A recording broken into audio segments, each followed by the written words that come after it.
ಮಹಾನಾಯಕ ಐಕ್ಯತಾ ವೇದಿಕೆ ಮಹಾನ್ ಮಾನವತಾವಾದಿ doctor B R. Ambedkar ಅವರ ಪುತ್ಥಳಿ ಅನಾವರಣ ಕಾರ್ಯಕ್ರಮವನ್ನು ದಿನಾಂಕ 11-12-2022 ರಂದು ಕೊತ್ತನೂರು ದಿಣ್ಣೆ ಜೆಪಿ ನಗರದಲ್ಲಿ ಆಯೋಜಿಸಲಾಯಿತು. ಈ ವೇಳೆ ಡಾಕ್ಟರ್ ಬಾಬಾ ಸಾಹೇಬ್ ರವರ ಮರಿ ಮೊಮ್ಮಗ ಸಂದೇಶ್ ಅಶೋಕ್ ಅಂಬೇಡ್ಕರ್ ಅವರು ಹಾಗೂ ಹಲವಾರು ಗಣ್ಯರು ಪುತ್ಥಳಿಯನ್ನು ಅನಾವರಣ ಮಾಡಿದರು. ರಾಷ್ಟ್ರ ಸಂವಿಧಾನಕ್ಕೆ ನೀನೆ ಶಿಲ್ಪಿಯು ದಾರಿದೀಪವು ನೀನೆ ಕಲಿಸಿಕೊಟ್ಟೆ ಸಮಾನತೆಯನು ಏಕತೆಯನು. ರಾಷ್ಟ್ರ ಸಂವಿಧಾನಕ್ಕೆ ನೀನೆ ಶಿಲ್ಪಿಯು ನೀನೆ ಕಲಿಸಿಕೊಟ್ಟೆ ಸಮಾನತೆಯನು. ನಿನ್ನ ಲೇಖನಿಯ ಬರಹ ದೇಶ ಗರ್ಜನೆ ಒಂದು ಮಾತು ಕೂಡ ಭೀಮ ಗರ್ಜನೆ. ನಾಯಕ ನೀನು ಭೀಮರ ಮಹಾನಾಯಕ ನೀನು ಭೀಮರ ನಾಯಕ ನೀನು ಭೀಮರ ಮಹಾನಾಯಕ ನೀನು ಭೀಮರ. ನೊಂದ ಜನರಿಗೆ ನೀ ದೇವರೋ ಜಗ ಹೇಳಿದೆ ಜೈ ಭೀಮರ.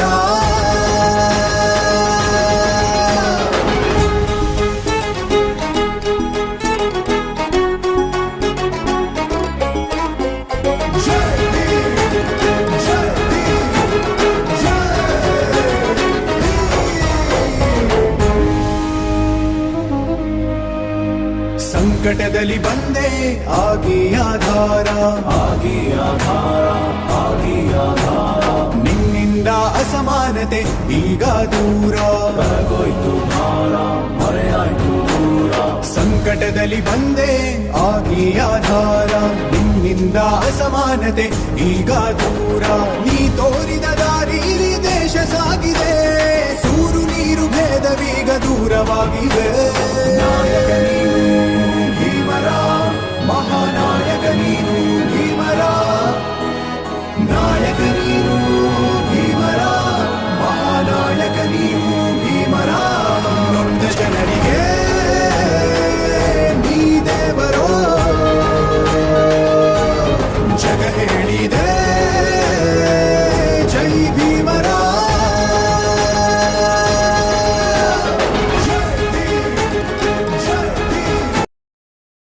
के बारे में है तो ये बाबा साहब अम्बेडकर के सभी अनुयायी यहाँ पे है. तो बाबा साहब अम्बेडकर के प्रोग्राम में मैं बाबा साहब अम्बेडकर की ही बात करूंगा.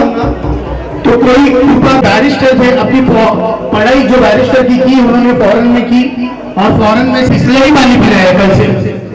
देखिए ये क्या है वहां में एक डॉक्टर बाबा साहब अम्बेडकर का उत्तर है कि आज पानी पी रहे हैं. उन्हें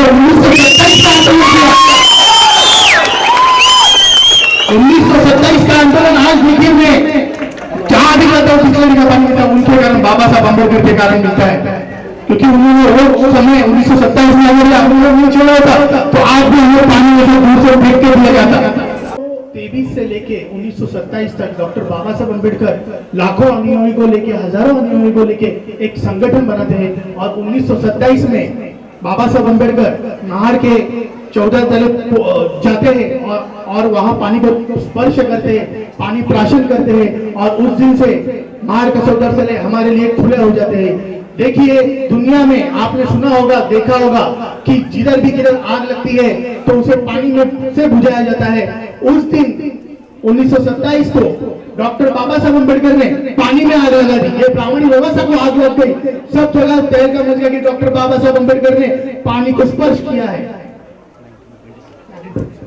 1927ರಲ್ಲಿ ಮೊಟ್ಟ ಬಾರಿಗೆ ಮಹಾಕೆರೆಯ ನೀರನ್ನು ಸ್ಪರ್ಶಿಸುವ ಮೂಲಕ ತನ್ನೆಲ್ಲ ಜನಾಂಗದವರಿಗೆ ನೀರನ್ನು ಮುಟ್ಟಿ ಕೆರೆ ನೀರು ಬಳಸುವಂತಹ ಅವಕಾಶ ಕಲ್ಪಿಸಿಕೊಟ್ಟಂತವರು ಡಾಕ್ಟರ್ ಬಿ.ಆರ್. ಬಾಬಾ ಸಾಹೇಬ್ ಅಂಬೇಡ್ಕರ್ ಅವರು.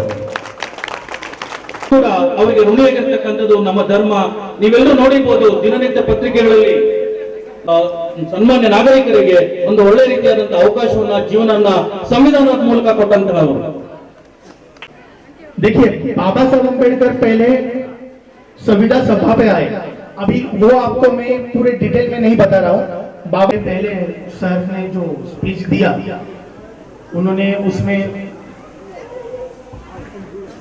का जो हक है ये आपको पता है किसने दिलाया है?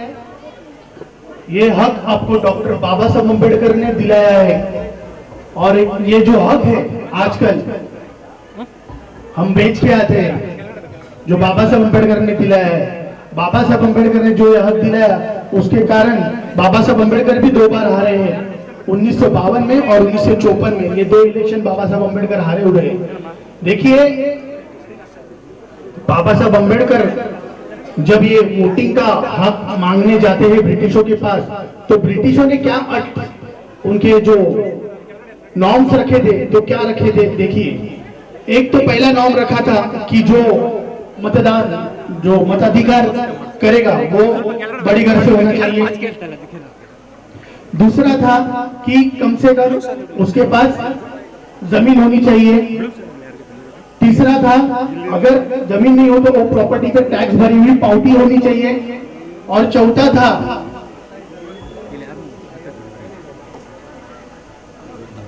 इसके पास 8वीं पास स्कूल छोड़ने का लिविंग सर्टिफिकेट होना चाहिए।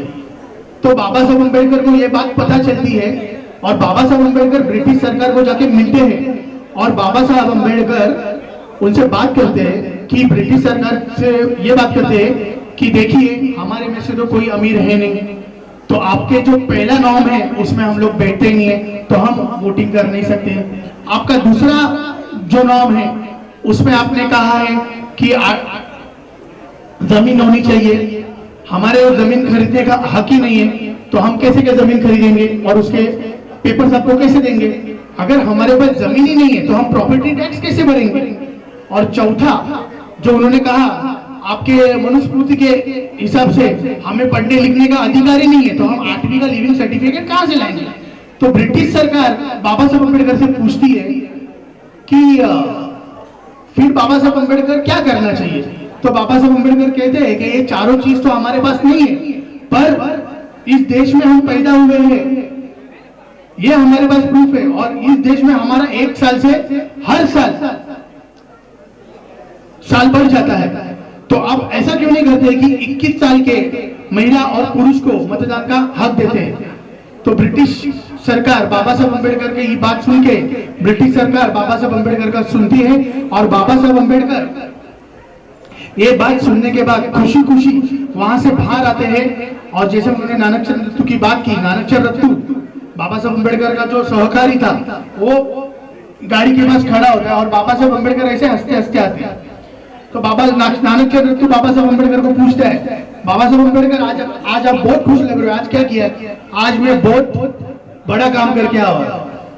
तो नानक चंद्र रत्तू बोले, आप तो रोज ही बहुत बड़े बड़े काम करते हो, आज कौन सा बड़ा काम किया है?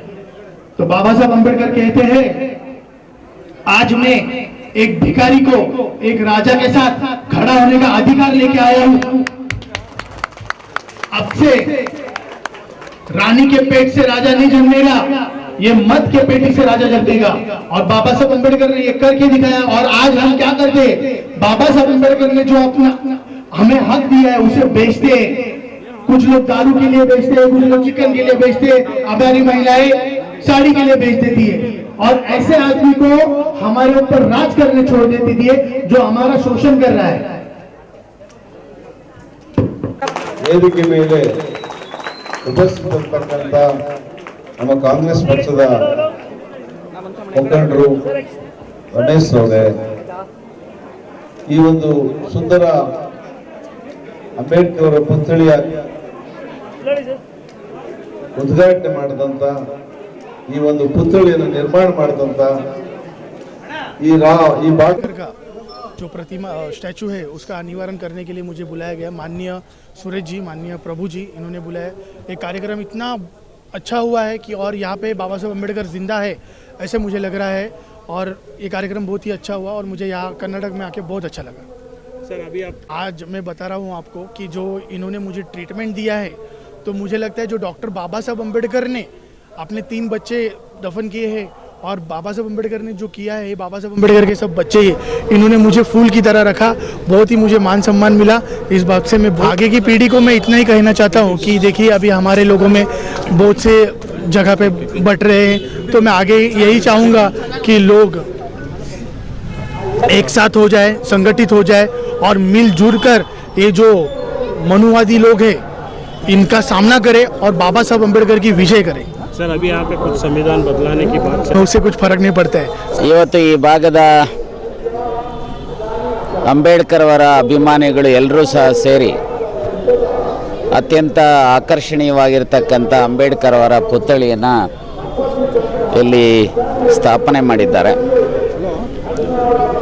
ಅಂಬೇಡ್ಕರ್ ಅವರ ಪುತ್ಥಳಿಯ ಮೂಲಕ ಇವತ್ತೇನು ದೇಶದಲ್ಲಿ ರಾಜ್ಯದಲ್ಲಿ ಅವರ ವಿಚಾರಧಾರೆಗಳಿಗೆ ವಿಶೇಷವಾಗಿ ಸಂವಿಧಾನದ ಆಶಯಗಳಿಗೆ ಧಕ್ಕೆ ತರತಕ್ಕಂಥ ಪರಿಸ್ಥಿತಿ ಇವತ್ತೇನು ದೇಶದಲ್ಲಿ ನಿರ್ಮಾಣ ಆಗಿದೆ. ಬಹುಶಃ ಆ ಪರಿಸ್ಥಿತಿಯನ್ನು ಎದುರಿಸ್ತಕ್ಕಂಥ ಶಕ್ತಿ ಸಾಮರ್ಥ್ಯವನ್ನು ಯುವ ಪೀಳಿಗೆಯಲ್ಲಿ ರೂಪಿಸ್ತಕ್ಕಂಥ ಹಿನ್ನೆಲೆಯಲ್ಲಿ ಈ ಭಾಗದ ಜನರೇನು ಇವತ್ತು ಪುತ್ಥಳಿಯನ್ನು ಸ್ಥಾಪನೆ ಮಾಡಿದ್ದಾರೆ. ಇವತ್ತು ದೇಶದಲ್ಲಿ ಸಾಮರಸ್ಯಕ್ಕೆ ಧಕ್ಕೆ ಆಗಿದೆ, ದೇಶದಲ್ಲಿ ಸೆಕ್ಯುಲರ್ ಕ್ರೆಡೆನ್ಷಿಯಲ್ಸ್ಗೆ ಧಕ್ಕೆ ಆಗಿದೆ. ಒಂದು ಕಡೆ ಮನುವಾದಿಗಳ ಪ್ರಭಾವ ಹೆಚ್ಚಾಗ್ತಾ ಇದೆ.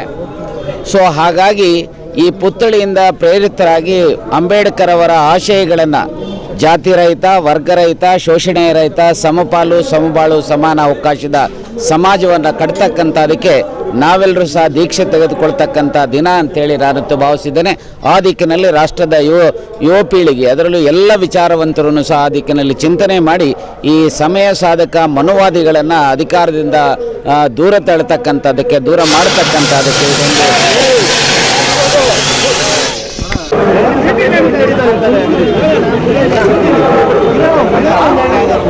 ಆಗಿರುವಂತಹ ಶ್ರೀಯುತ ಅನಿಲ್ ರೆಡ್ಡಿ ಅವರು ನೇತೃತ್ವ ಪಡೆಯಬೇಕಾಗಿರುವುದು ಹಾಗೂ ತಮಗೆ ಕಾರ್ಯಕ್ರಮಕ್ಕೆ ಆತ್ಮೀಯವಾದಂತಹ ಸ್ವಾಗತ.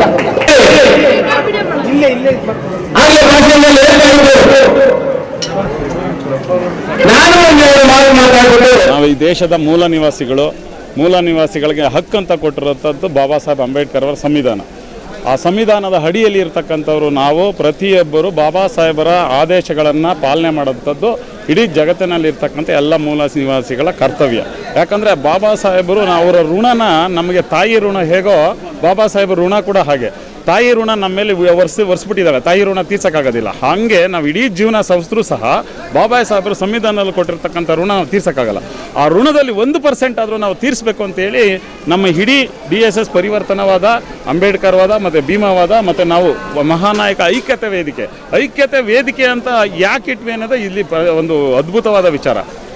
ಬಾಬಾ ಸಾಹೇಬರು ಒಂದು ಜಾತಿಗೆ, ಒಂದು ವರ್ಗಕ್ಕೆ ಸೀಮಿತವಾಗಿರೋದಲ್ಲ, ಇಡೀ ಪ್ರಪಂಚಕ್ಕೆ, ಇಡೀ ಸಮುದಾಯಕ್ಕೆ ಒಂದು ಮಾದರಿಯಾಗಿರತಕ್ಕಂಥ ಸಂವಿಧಾನ ಕೊಟ್ಟಾರೆ. ಆ ಸಂವಿಧಾನದ ಅಡಿಯಲ್ಲಿ ಒಂದು ಜಾತಿಗೆ ಸೀಮಿತ ಆಗಬಾರ್ದು ಅಂತೇಳಿ ಸರ್ವ ಜನಾಂಗಗಳ ಶಾಂತಿಯ ತೋಟ ಅನ್ನೋ ರೀತಿಯಲ್ಲಿ ನಾವು ಮಹಾನಾಯಕ ಐಕ್ಯತೆ ವೇದಿಕೆ ಅಂತೇಳಿ ಸರ್ವ ಸಮುದಾಯಗಳನ್ನು ಒಗ್ಗೂಡಿಸುವಂಥ ಕೆಲಸ ಜೊತೆಯಲ್ಲಾಗಬೇಕು.